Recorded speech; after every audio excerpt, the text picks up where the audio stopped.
Saludar con mucho gusto a Ignacio Vaca Torres, eres presidente de la Comisión de Comunicación y Difusión del Consejo Nacional de la Industria del Blindaje. ¿Cómo estás, Ignacio? Qué gusto saludarte. Te agradezco mucho la invitación, mucho gusto. Igualmente, René Fausto Rivera Arósqueta, presidente de la Comisión Ejecutiva del Consejo Nacional de la Industria del Blindaje. René, Fausto, bienvenidos. Gracias. La historia del blindaje en México, ¿qué habrá sido? ¿Años 70? ¿Cuándo empieza el blindaje en México? Te podría yo dar toda esa información, la manejamos adecuadamente. En México, el primer registro de un secuestro que hubo fue en 1971, que fue al director de Aeropuertos y Servicios Auxiliares, Julio Hirschl Almada. Después, en 1973, hubo el intento de secuestro de este gran empresario, Eugenio Garza Sada, el cual lamentablemente terminó con su muerte.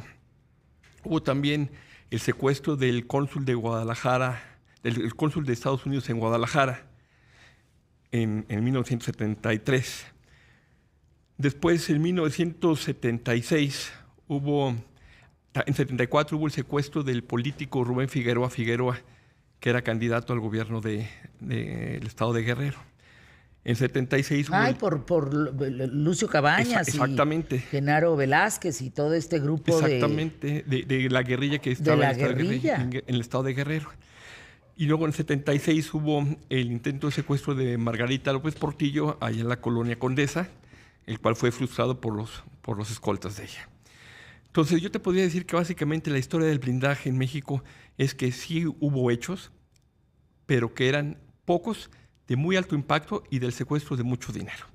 Y te puedes ir a los 80s, donde está el caso del empresario Sekiguchi, está el caso de los dueños de Gigante de Lozada, claro, René. del hijo de el de Estéreo Rey, de Vargas.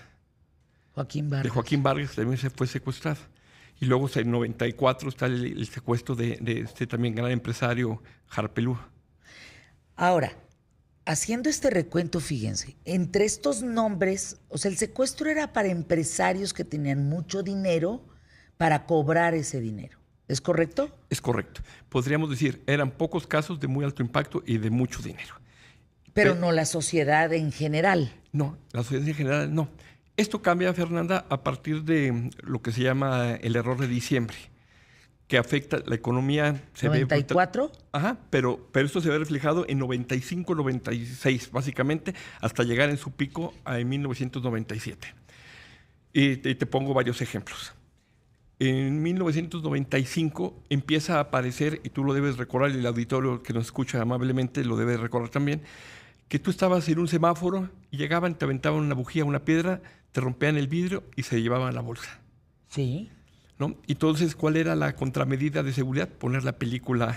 La famosa película para que no se despedazara el vidrio. Exactamente. No pudieran entrar, no pudiera entrar la mano, pues. Y entonces, pues bueno, ya desde esa época, por ejemplo, el tramo que estaba entre Chapultepec y Observatorio era muy famoso por ser sujeto a eso. Y ahora lo que dice René es muy importante porque todavía no llegaba a la República Mexicana, no se manifestaba tanto en la República Mexicana como en la Ciudad de México.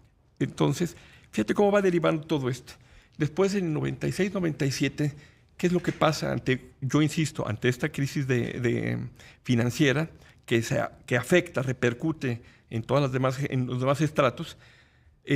Por ejemplo, tú debes acordar también que la gente iba a un cajero, tú podías disponer del dinero de tarjeta de crédito, ciertos montos que eran muy altos, pues. ¿Y qué era lo que pasaba? Llegaban al cajero y te secuestraban. Entonces, ¿El secuestro express? El secuestro express. Que lo vivió Adal Ramones. Digo, por mencionar gente conocida, ¿no? Pero ¿cuántos cientos de miles de ciudadanos les ha pasado eso? Y bueno, como en esto de la seguridad siempre hay una carrera entre la legalidad y la criminalidad. Luego los bancos, ¿cómo reaccionan? Bajan los límites, limitan la disposición efectiva. Pero la gente sigue usando el dinero. Entonces, ¿qué pasaba? Te agarraban en el cajero a las 10:30, 11 de la noche, te retenían un rato y volvían a sacar el cajero. Ya tenían en menos de 2 horas, ya había en doble cantidad, tenían 6,000 pesos en lugar de 3,000, estoy diciendo. Ajá. No, una bobada o 10,000 en lugar de 5,000. Ya podían haber sacado 2 veces. Pero luego los bancos reaccionan también a eso. Exactamente. Y nada más puedes disponer una vez al día. Exactamente. ¿Y qué pasa? Por ejemplo, luego se empiezan a llevar a la gente a los centros comerciales o a las tiendas que estuvieran abiertas 24 horas, como una tienda muy famosa que está aquí en San Jerónimo, y llegan y compraban la gente. Pero también empieza a haber en zonas como en las lomas de Chapultepec que se cierran, bajan y te secuestraban del coche, te llevaban y ahí ya empieza a haber secuestros de 100,000 pesos más o menos, rápidamente, ¿no? Sigue siendo un secuestro express. O sea, te llevaban a vaciar tus tarjetas o le pedían dinero a tu familia. ¿Ya había arrancado eso de las llamadas o todavía no? No, todavía no. Ahí empieza. ¿Cómo se ha desarrollado? ¿Qué es esto? Entonces se va desarrollando y la gente gente de alto poder adquisitivo empieza a comprar vehículos blindados. Y es aquí en esta época cuando en México la industria del blindaje empieza a crecer. O sea, ¿el 2000? No, a partir del 95, 96, tú vas a poder, varias empresas de blindaje, una que tú conoces. Nader, de Carlos Nader, que a mí me parece, además de que es mi familia, pues yo lo estimo enormemente, pues me parece la mejor. Él empezó desde 1994-95, yo tuve el gusto de conocer a él y a su señor padre, y empieza a haber un aumento de empresas mexicanas de gran calidad que empiezan a blindar en México, porque antes los vehículos se mandaban a Estados Unidos, ya fuese a Cincinnati con Nogara, ya fuese en Florida con Square One, ya fuese en Texas o en Utah, que eran básicamente las empresas que proveían al mercado mexicano. Fíjense, para concluir esta historia, vámonos al 2000 para la fecha. Los elementos de blindaje han cambiado. Hoy, ¿qué ha pasado en los 20, de aquí al 2020, del 2000 al 2020, pues? Bueno, entonces, antes era básicamente puro blindaje automotriz. Y había, por ejemplo, el blindaje también corporal y el blindaje arquitectónico. ¿Ha habido un cambio tecnológico? Sí. Ha habido materiales que son más delgados, más ligeros, afortunadamente, lo cual han hecho que los precios de los blindajes hayan bajado y esa baja de precios puede hacer que sean más accesibles los vehículos. Que hoy en día, pues ya no tienes que ser un empresario de renombre, puedes ser un padre de familia que está preocupado por que la esposa lleve y regrese a los hijos con bien de la escuela. A eso hemos llegado. Pero esta evolución de la situación que se vive en nuestra República Mexicana, y permíteme darte un dato, en 2006 básicamente eran como 4 o 5 estados los que se veían como focos rojos. Tamaulipas, Estado de México, Tijuana, Ciudad de México, Chihuahua. Tijuana, Chihuahua, Monterrey. Y Coahuila. Coahuila, claro, por supuesto. Entonces, esos eran los estados. Hoy en día, desafortunadamente, la impunidad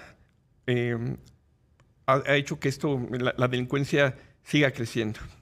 Entonces, ya no nada más es el blindaje automotriz o el arquitectónico, en el cual tu servidor... Ayer es el mero mero.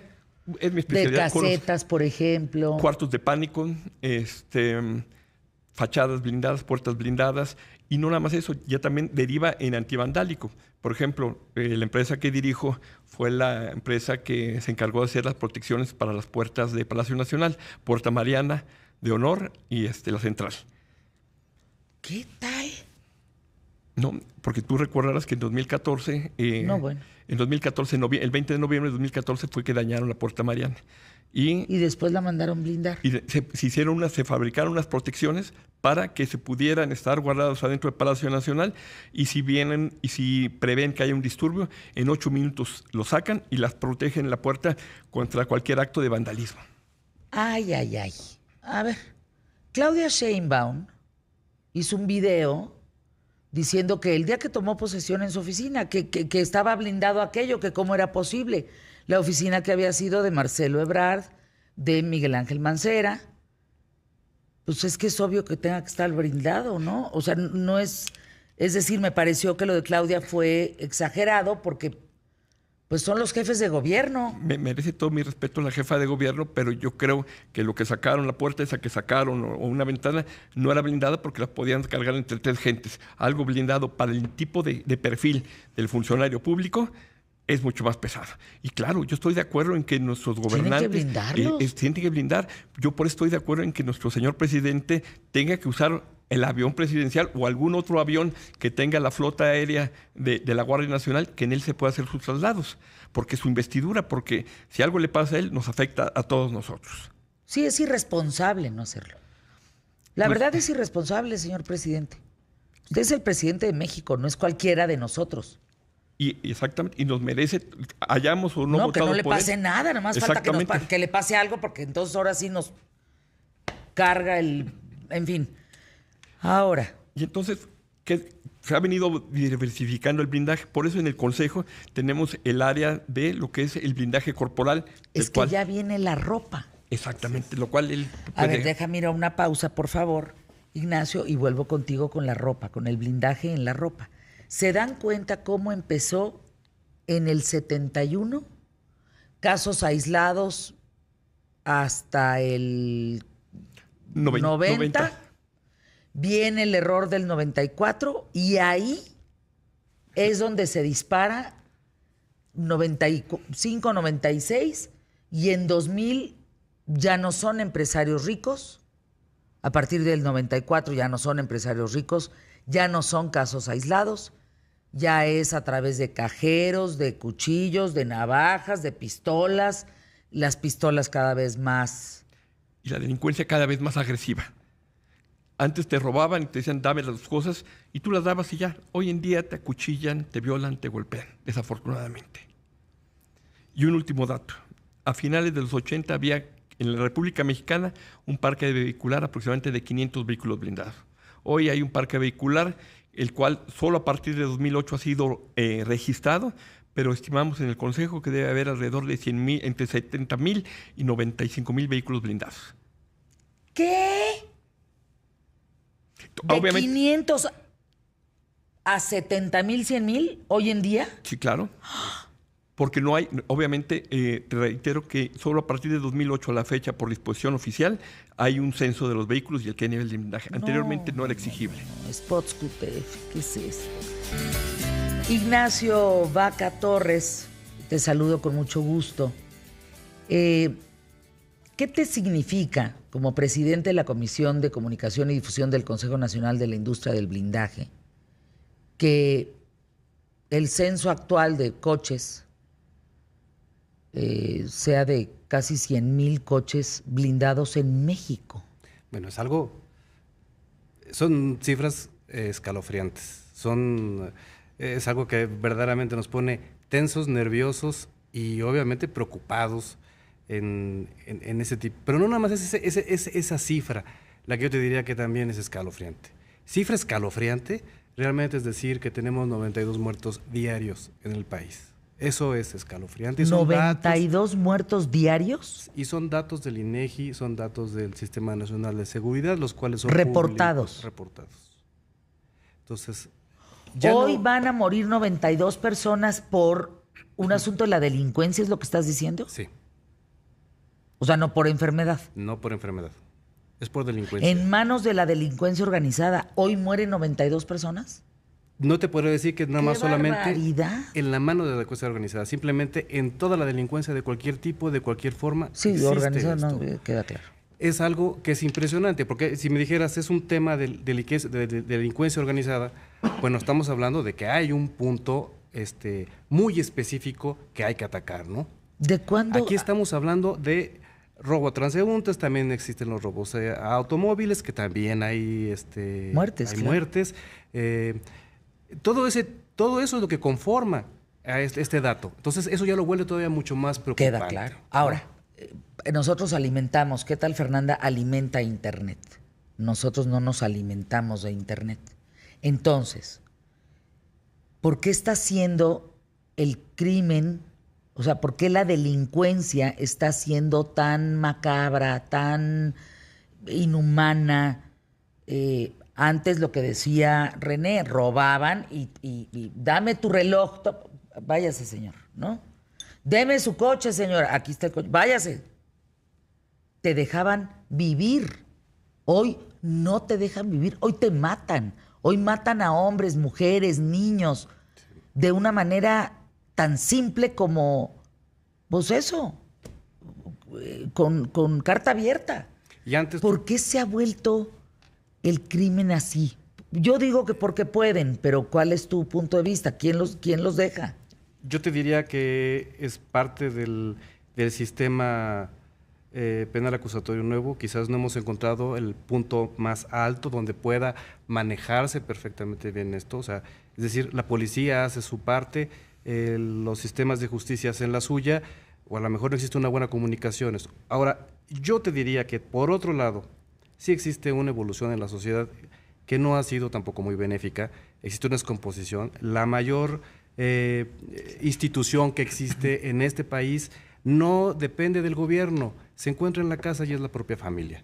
Entonces, al encontrarte este tipo de descomposición familiar, y lo ves en todo tipo de cosas, porque estamos hablando de un caso muy complicado o muy feo, ¿no? Que estamos hablando de muertos, estamos hablando de asaltos, estamos hablando de muchas cosas. Pero si nos vamos a cosas mucho más simples como el robo a los camiones siniestados a la mitad de la carretera, donde toda una familia completa va y se lleva los productos, entonces ahí ya puedes empezar a ver pequeños focos donde ves a ver que existe una descomposición social que ha ido robo de evolucionando. Ganado.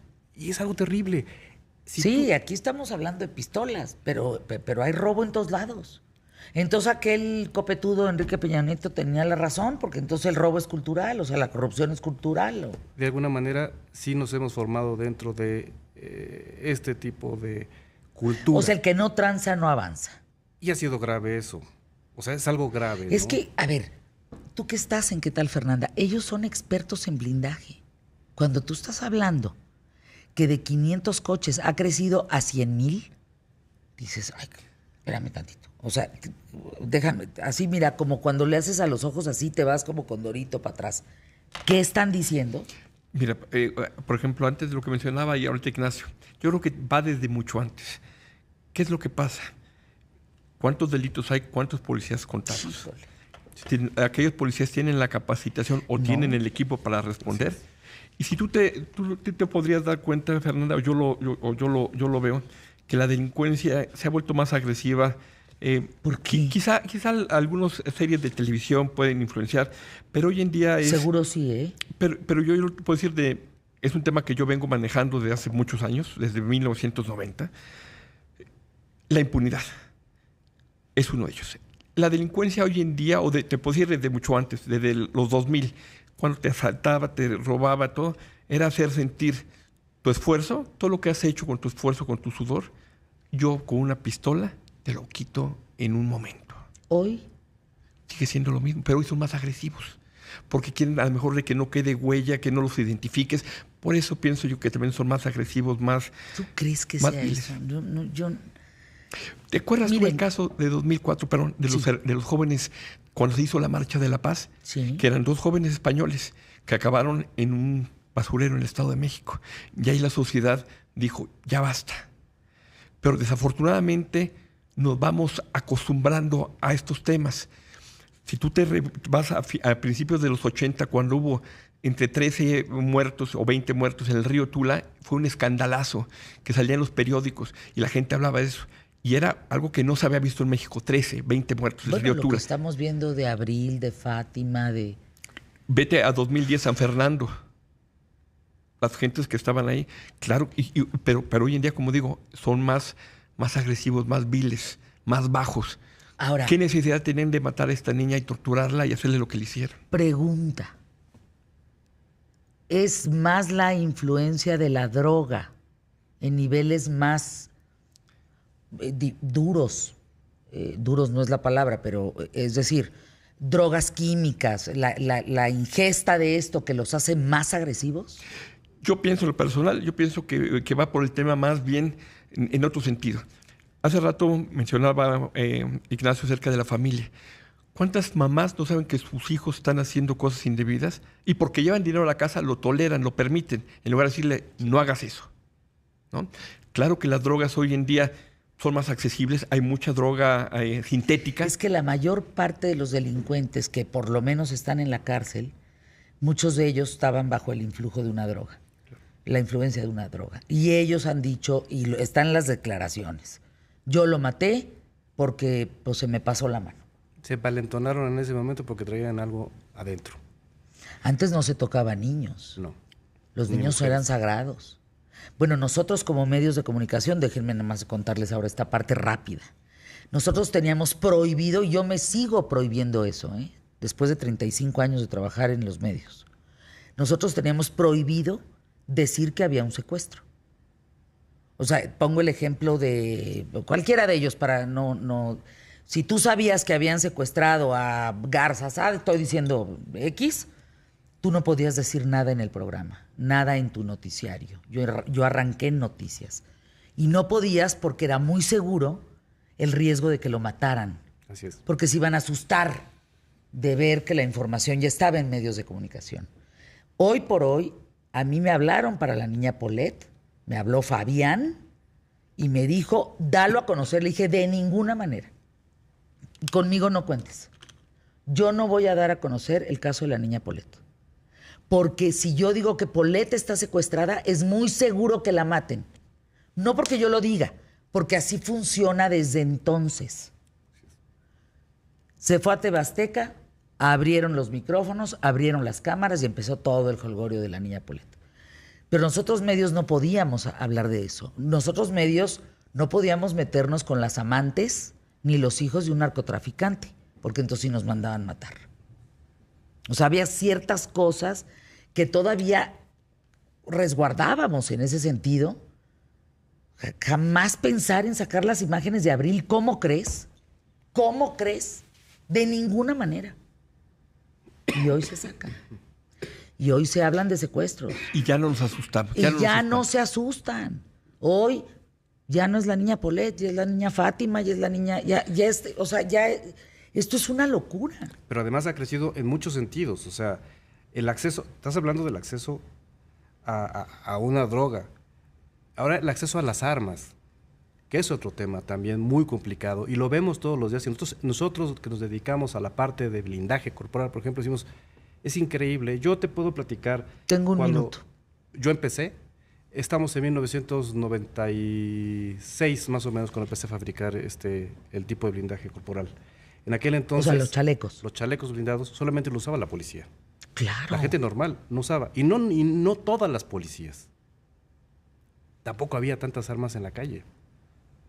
Hoy hay armas en la calle y hay en cantidades Pero muy hay grandes. armas de Estados Unidos, del ejército de Estados Unidos. Sí, efectivamente. O sea, las imágenes de Ovidio, de la detención y de todo este relajo, hay armas de Estados de que no tenemos en México. El crimen organizado, ustedes lo saben, tiene tanques de guerra. Calibre 50. Calibre 50, granadas que no existen en el ejército mexicano. Y un último apunte que yo te quiero hacer. 20 segundos. En la época se critica mucho al expresidente Calderón de que con él hubo la guerra. En Estados Unidos coincidió en aquella época que se levantó la prohibición de la venta de rifles de alto poder. Fue una coyuntura, no fue culpa del presidente y pocas veces se ha dicho. La verdad creo que la labor que hizo fue encomiable para atacar a la delincuencia. Yo también. Punto. Y yo los invito a hablar de cómo se atacaba la delincuencia con un nombre que no les gusta, Genaro García Luna.